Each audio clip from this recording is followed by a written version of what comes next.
Atif, you can start your video. All right. And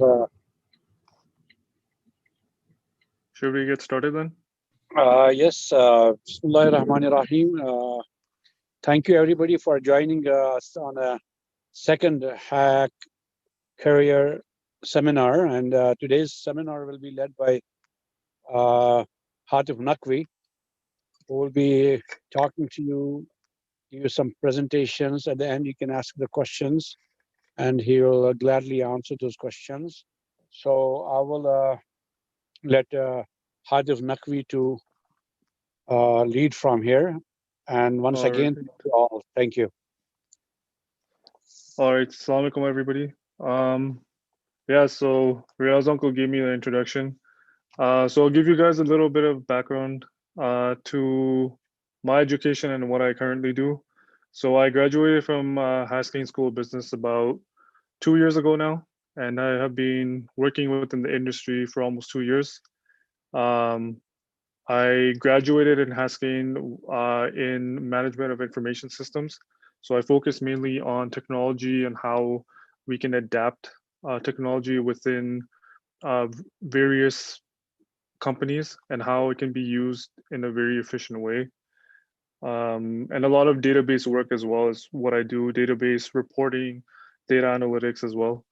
Um, so essentially, when I graduated, I found myself a 6-month contract with a what do you call it? A non-for-profit that works with the city of Calgary and other large companies within Calgary to really create entrepreneurs within Calgary and make Calgary more than just an oil and gas city, and make tech a big factor in what we do within the city and within the province.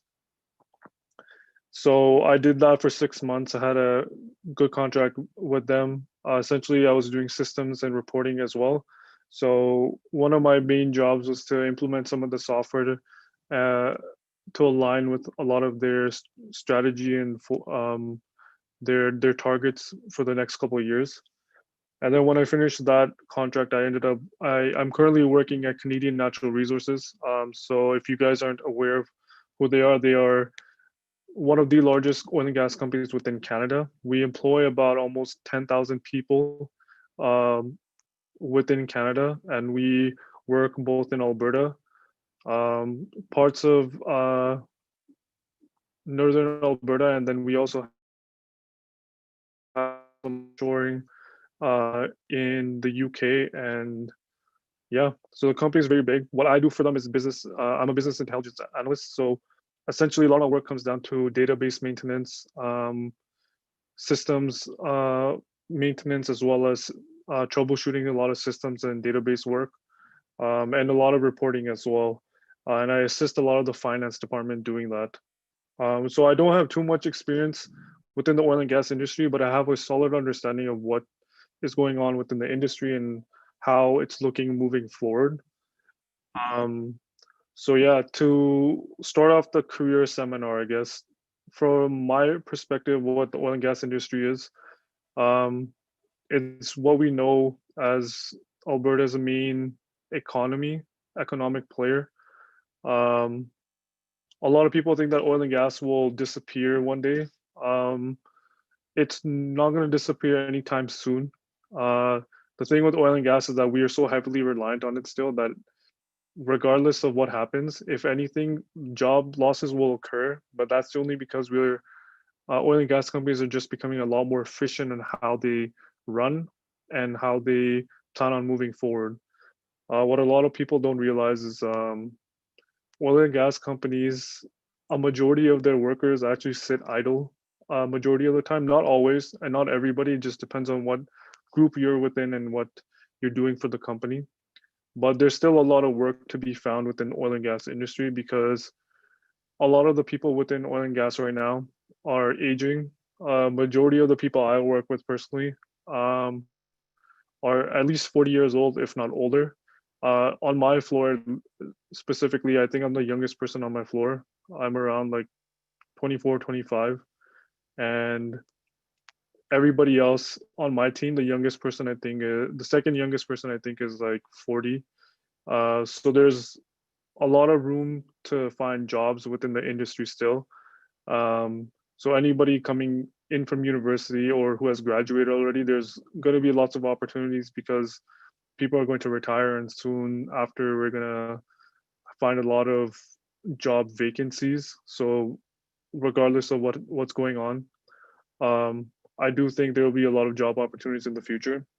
But what COVID has done within this year has influenced a lot of layoffs because not a lot of people within not a lot of people were buying oil this year because flights were canceled, which is a huge source of income for oil and gas companies. Um, and then a variety of different things. People weren't driving as much; they weren't traveling anymore. So that had a huge effect on the oil and gas industry, especially within Calgary and within US.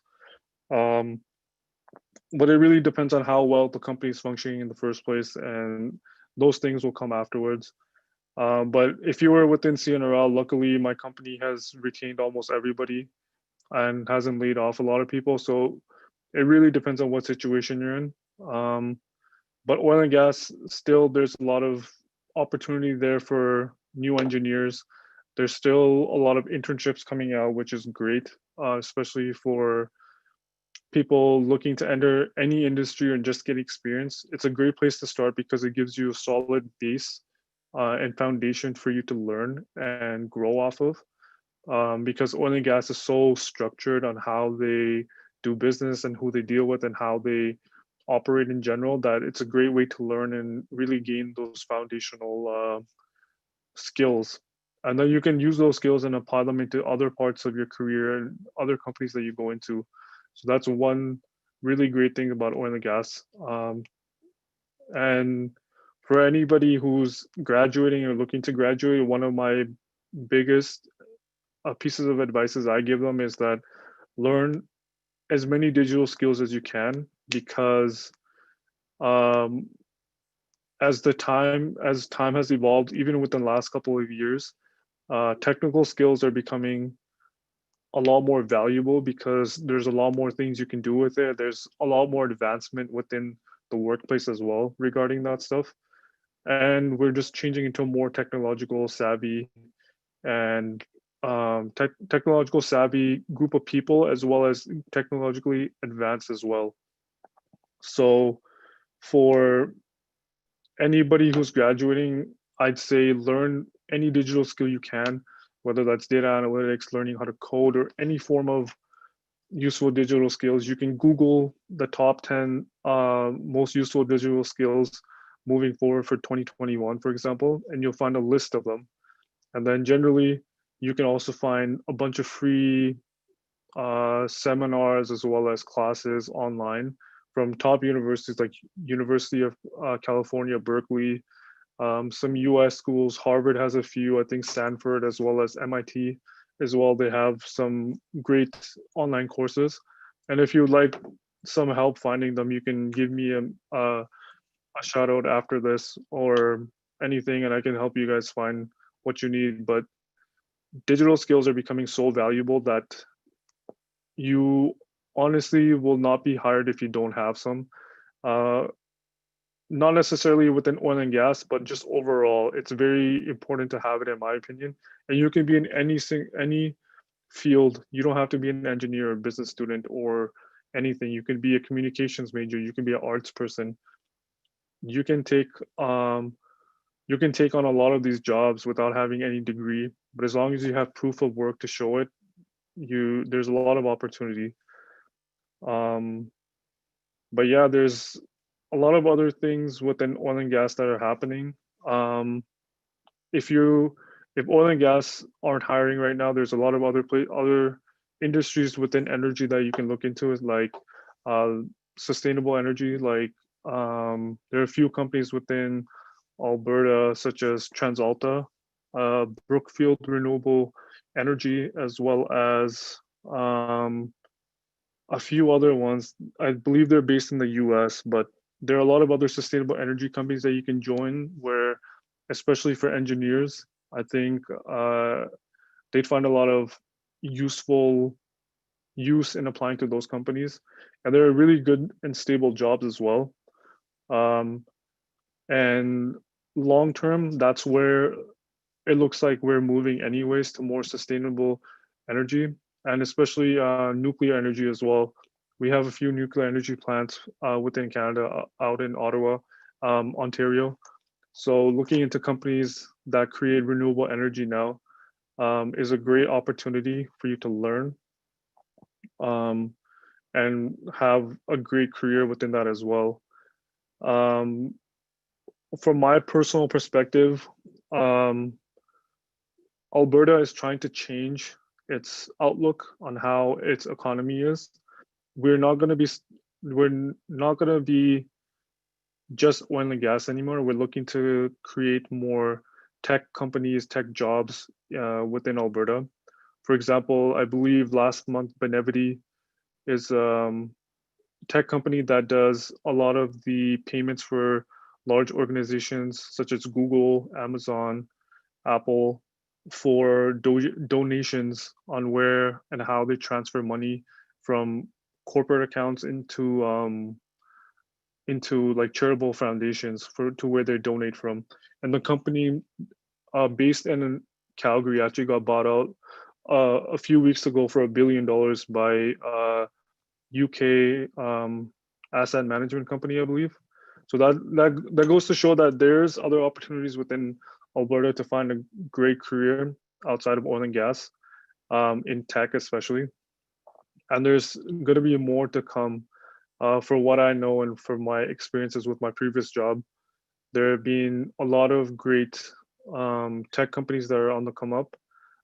There's one digital bank that's starting up as well called Neo Financial, and their goal is to become as big, if not bigger, than CIBC, TD, Scotiabank, and their whole goal is not to have any banks, physical banks either, just have all digital currency essentially, where you can do all your management online through your phone. So yeah, my recommendation for a lot of people is to get those digital skills and look beyond oil and gas, and find ways to explore those, because uh, right now the future looks a little unpredictable with oil and gas just because of how COVID is running. And there's so many jobs out there for tech, especially, that are growing. And if anything, there are more jobs out there for technological engineering, software engineering, and robotic development out right now, from what I know and from what my friends are telling me as well. So look into that. If you're a mechanical engineer, electrical, civil, you can pick up a lot of these technical skills and apply them to what you currently do, and then look to move into a different industry, which is really, really good because of how unpredictable the oil and gas industry can be. It can be up and down, especially if you're without a job as well. A great opportunity for you to learn. Um, so yeah, that's a little bit of what I'm seeing, a little bit of my perspective of what oil and gas is looking like. And I work in the finance department within the company, so I know how the financial system works for the company as well. Um, so a lot of companies are struggling just because they didn't properly maintain their finances, and they invested a lot into other forms of how do we how do I say it? They didn't invest in a very conservative way, so they're struggling a little bit. But that doesn't mean there isn't stability within the companies. Uh, but yeah, that's a little bit of what my outlook is for finding a career within oil and gas. There's a lot of opportunities still. It's a bit tougher just because of the situation that we're in. But if you have any form of contacts, always use them as referrals when you're applying. Um, and then make sure you start networking as early as possible as you can, especially for the youth and for anybody, honestly. Network on LinkedIn as much as you can to really develop rapport and get familiar with some of the people that you want to be working with and the career that you want to have, uh, because that's the only way you'll find out. And a lot of times the people who end up getting jobs, either they knew somebody at the company, they networked a lot and they got to know who was hiring and how everything worked and got to know the people within each team that they were interested in. So it's very important to network, find people on LinkedIn, and start conversations. Ask them for, a 10-minute phone call, and just ask them as many questions as you can. So it shows that you have initiative and you are looking to, and you're serious about being at the company as well. So these are some of my points on how uh, how you should be selecting a career within the field you're looking within, especially within oil and gas.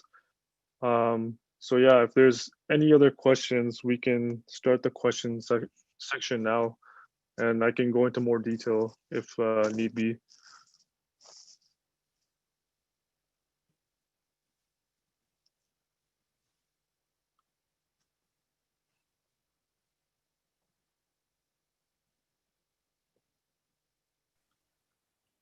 I have a question. Maybe if you can let me know.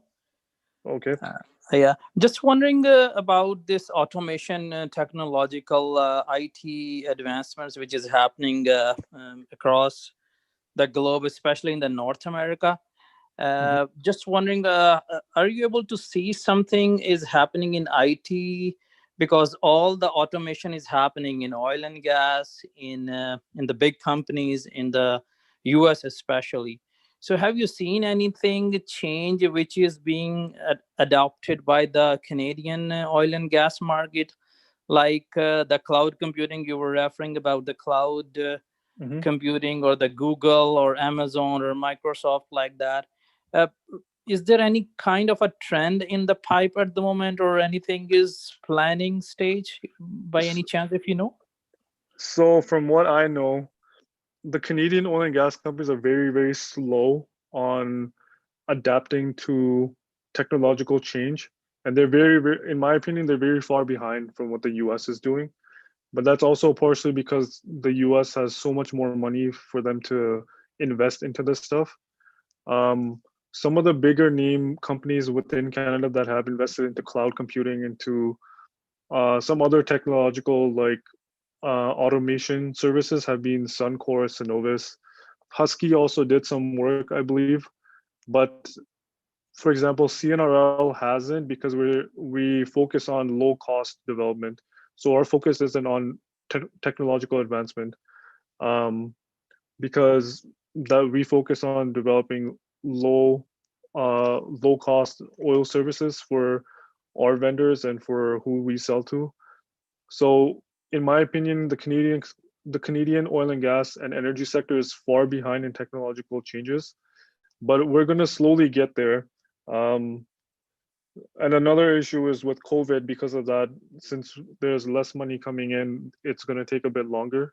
And because of the uncertainty, I don't see it happening anytime soon. And if it does, the changes take over a few years to implement, because of how how big some of these companies are and how it affects other systems within the company. I hope that answers some of the question. I hope that answers your question. Yeah, yeah, perfect. Thank you so much. Thank you so much. No Thanks. problem.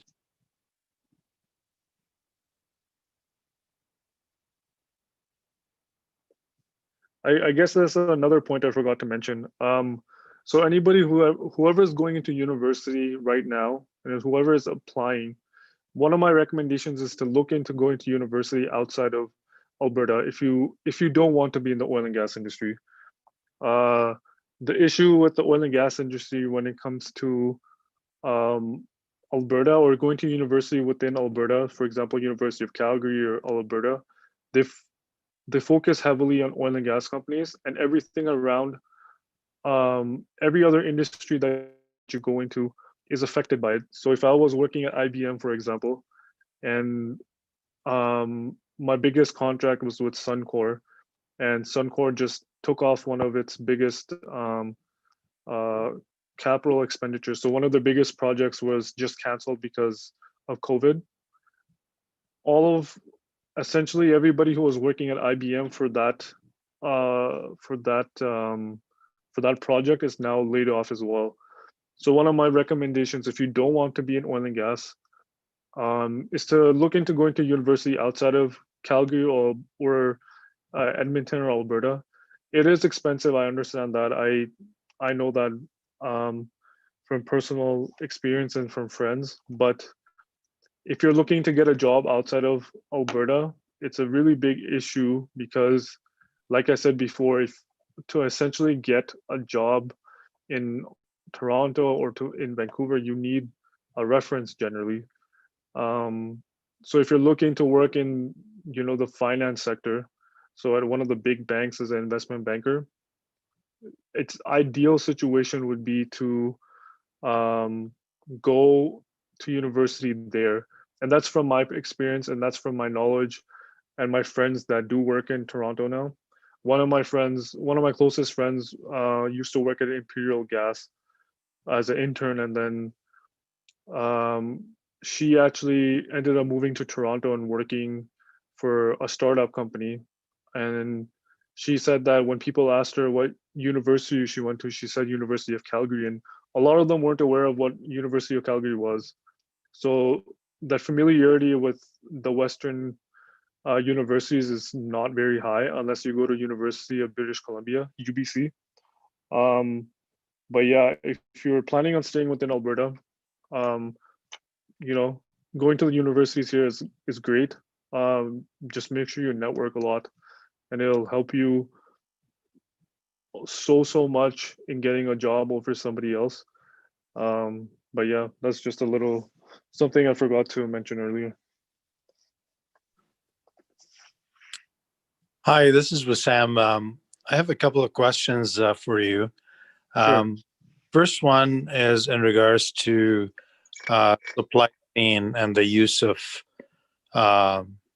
digital transformation and artificial intelligence and the like.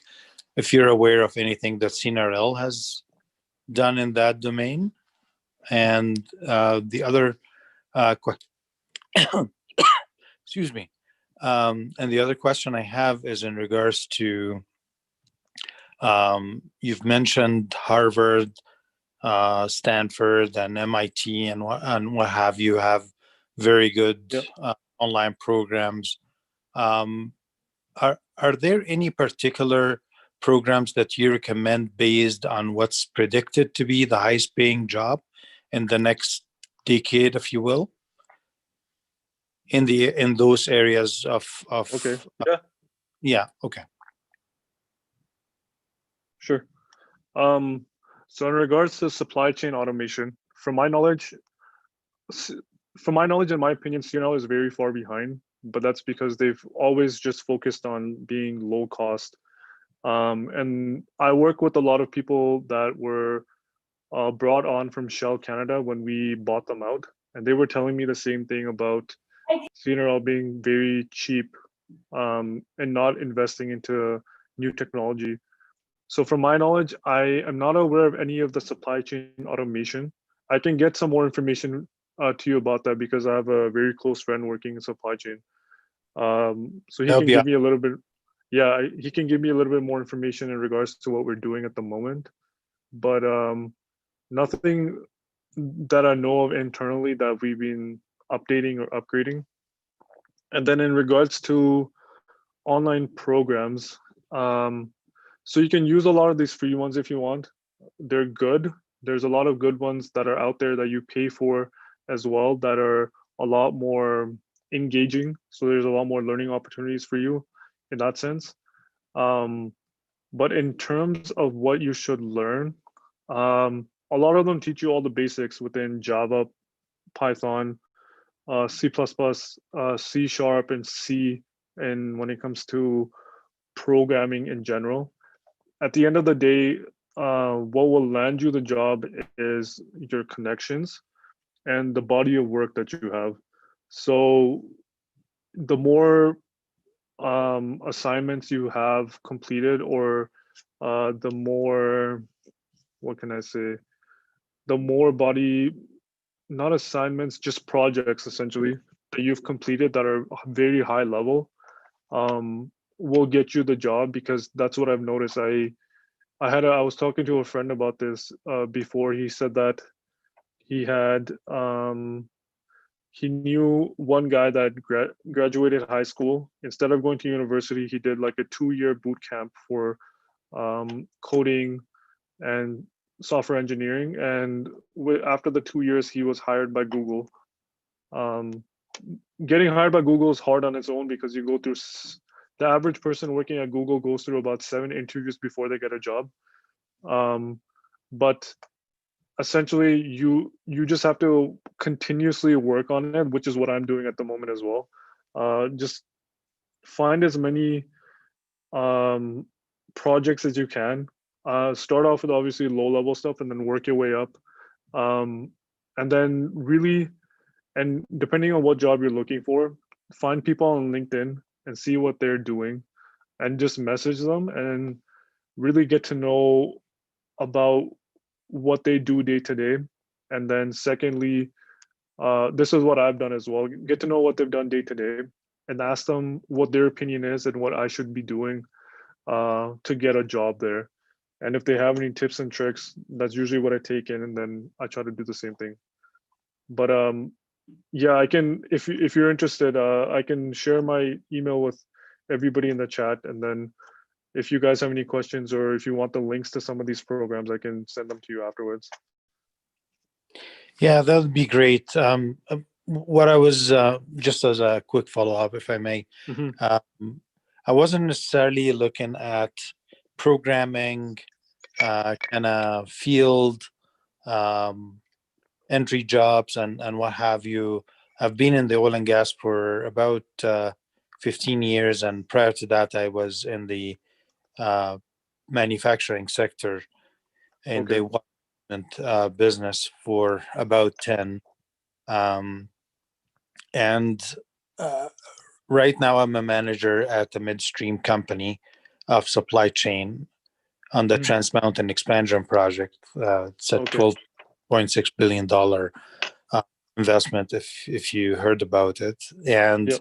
I'm just looking at the end of the project in a couple of years, the world is going to be a different place. And I just want to position myself to the future. How our jobs are going to be executed within a few years from now, based on these emerging technologies and the extensive use of artificial intelligence and machine learning and data science and all of that good stuff. So I was just trying to see if there is anything that you recommend taking to like all the things that you've already said, if you can, you don't necessarily need to learn, but if you can start to understand what they do, I think it'll help you so much more. Because at the end of the day, the technologies won't necessarily take out your job. They're going to take out the very low level, like data entry level jobs, essentially. But all that artificial intelligence and automation will do is help you. From what I have heard from other professionals within oil and gas, is it's just going to help you guys make better decisions long term. It won't necessarily take your job away. It'll take out some jobs, but very, very low level ones. But all it's going to do is help you make better business decisions moving forward based off of data and different touch points that they have set up using the artificial intelligence. But overall, like, if you can learn some of the technology, if you can learn how data science works, and if you can slowly start to see how it's going to be used. So if you Google a lot of the use cases within supply chain and artificial intelligence and data science, it'll explain to you the next 5 years on what supply chain looks like within oil and gas. And a lot of, I believe, PwC, Deloitte, KPMG, and EY They all have them out from my knowledge. They usually have 5 years forecast printed by, I think they had it printed this year. So you can have a look at that. But from my knowledge, I'm not too sure how it's going to look like either. But I just know that they're going to be starting to implement some of the technologies to help like business analysts and supply chains and engineers to make better decisions. Very good. Just one final.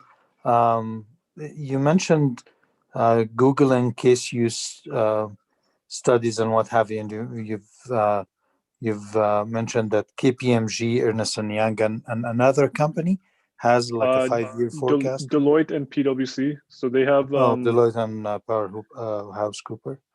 Yeah, so they all of the big four and some of the consulting and some of the other consulting firms, they usually have a 5-year forecast printed, I think, every couple of years.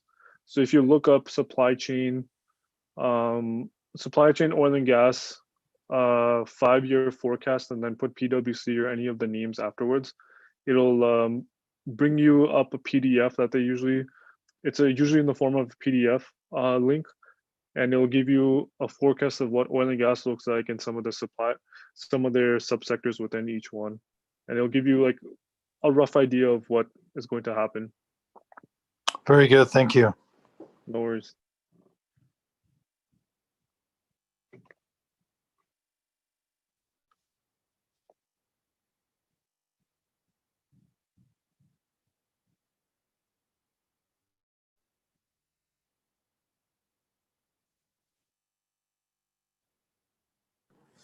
Hatif, this is Hassan. Walaikum salam.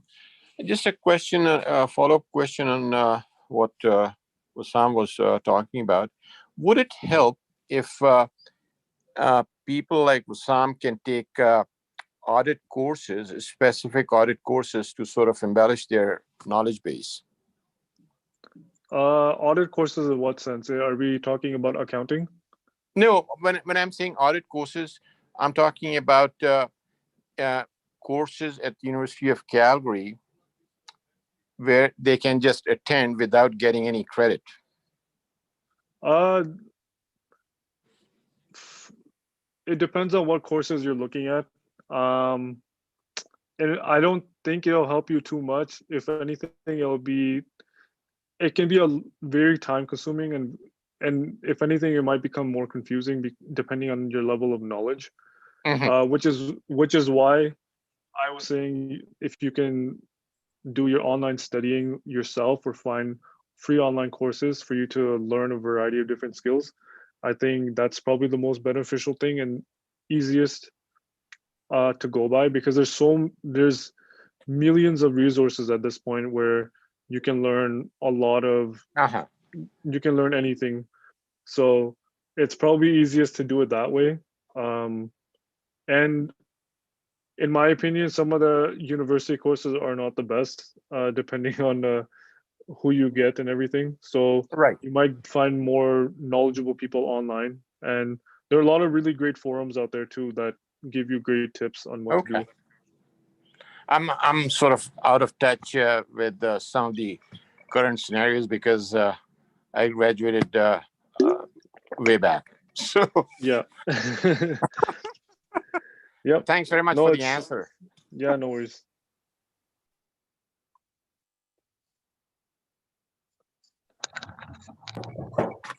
Yes, if I may add a few things, mashallah, Atif has covered a whole lot of stuff that are kind of essential to a future career these days. Being in technology, working in technology these days, I just want to add a few things that when you start your learning in technology, just remember that it's going to be never ending. So one thing you should be mentally prepared, that if you learn one thing and for some reason if you have to, that's not useful, you got to learn something else. Don't give up. Be prepared. In technology, I mean, just personally, if I tell you honestly, I'm a computer engineer, I didn't get a job without a certification still. So 4 years engineering degree was useless to get a job in Canada. I did my certificate and then I got a job. That's 10 years back, but it's still a similar situation in to date. And now I have honestly more than 20 certificates and still not enough. And still I'm learning new things. I still got to do another few certification in 2021. So just be prepared mentally as well. When you start it with technology, it's a never-ending job. But mashallah, Atif has started, yeah, even if it's oil and gas, he emphasized really good that you got to learn technology, whatever field you are in. So mashallah, that's great, Atif. Thank you for that. And I appreciate your suggestion, for your advices for everybody. Yeah, like he said, if in any field at this point, you're never gonna stop learning. If you're a doctor, if you're engineer, in your technology and business, you're always learning. So you have to have an open mind in that sense. MashaAllah.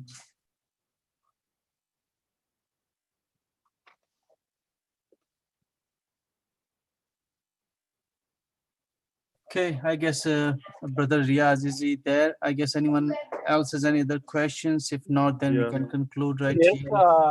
brother. Thank you, everybody, especially Atif. Really wonderful talk, and appreciate brother Wissam, brother Hassan Zahir, brother Abbas Momin, everybody's input.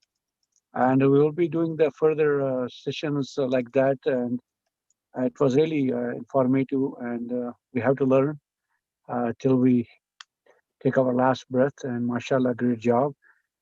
And I would apologize due to some other commitments, and it was all in rush.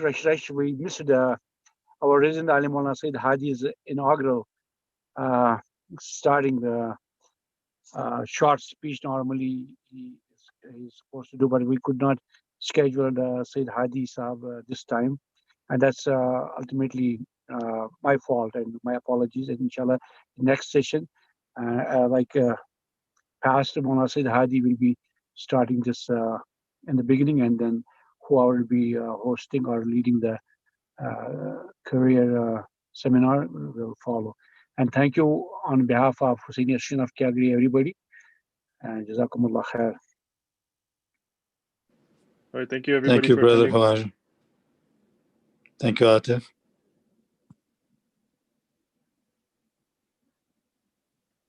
Thank you, everyone.